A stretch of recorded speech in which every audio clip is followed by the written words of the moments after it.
Gas ও বিদ্যুতের তীব্র সংকট এবং চাঁদাবাজির দৌরাত্ম্যে চরম মন্দা নেমে এসেছে স্থানীয় ব্যবসা বাণিজ্যে। এর উপর সড়কের বিশৃঙ্খলা যেন মরার উপর খাড়ার ঘা।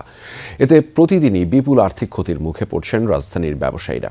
এমন পরিস্থিতিতে ব্যবসা পরিবেশ সহজ করতে একদিনেই ট্রেড লাইসেন্স প্রদান, চাঁদাবাজির বন্ধ এবং সুশাসন নিশ্চিতের প্রতিশ্রুতি দিয়েছে ঢাকা দক্ষিণ সিটি কর্পোরেশন ও পুলিশ প্রশাসন।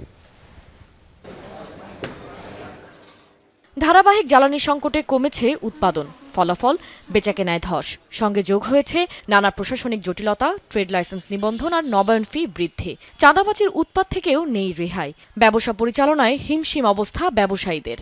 ফোনে আমাদেরকে হুমকি দেওয়া হচ্ছে, বলা হচ্ছে যে আপনার মিটিং আছে, জুম মিটিংয়ে আসেন। কালকেও আমাকে সেটা বলছে, আপনার কাছে একটা ওটিপি আমার মোবাইলে আছে, পাঠিয়েছি, সেটা আপনি আমাকে সেন্ড করেন, আমি দেবো। পরে আমি বলছি কেন তোমাকে ওটিপি দেবো। নগরের ভোগান্তি আরও বাড়িয়ে দিয়েছে সড়কের তীব্র জ্যাম। কোনো নিয়মনীতি না মেনে যত্রতত্র অটোরিকশা চলায় স্থবির হয়ে থাকে রাস্তাঘাট। সময় মতো সরবরাহ করা যায় না পণ্য, প্রতিদিন নষ্ট হচ্ছে কর্মঘণ্টা। মাত্র 4-5 কিলোমিটার পথ আসতে 2-2.5 ঘন্টা লেগে যায়।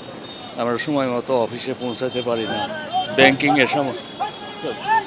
ব্যাংকিংয়ের সমস্যা হয়।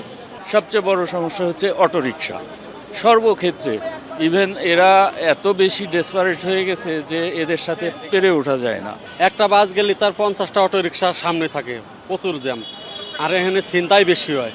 ব্যবসায়ীদের বহুমুখী সংকট ও সমাধান খুঁজতেই ঢাকা চেম্বার মিলনায়তনে আয়োজন করা হয় মতবিনিময় সভার। এ সময় ঢাকা দক্ষিণ সিটি কর্পোরেশনের প্রশাসক আব্দুস সালাম আশ্বাস দেন, ট্রেড লাইসেন্স নিতে আগের মতো আর জটিলতায় পড়তে হবে না ব্যবসায়ীদের। জানান, ব্যাটারি চালিত অটোরিকশাকে শৃঙ্খলায় আনার পরিকল্পনাও রয়েছে। আমি আসার আগে এই অবস্থা হয়েছে যে লাইসেন্স জমা দেয় 1 সপ্তাহ 2 সপ্তাহ, অনেক সময় পায় না। আমি বলছি না, একে দিনেরটা দিনে লাইসেন্স দিতে হবে। যদি এই ব্যাপারে কোনো ব্যত্যয় ঘটে, যে অফিসার করছে, যে সেকশন করছে, আপনার দয়া করে আমার কাছে রিপোর্ট করবেন, সাথে সাথে তার বিরুদ্ধে ব্যবস্থা নেওয়া হবে।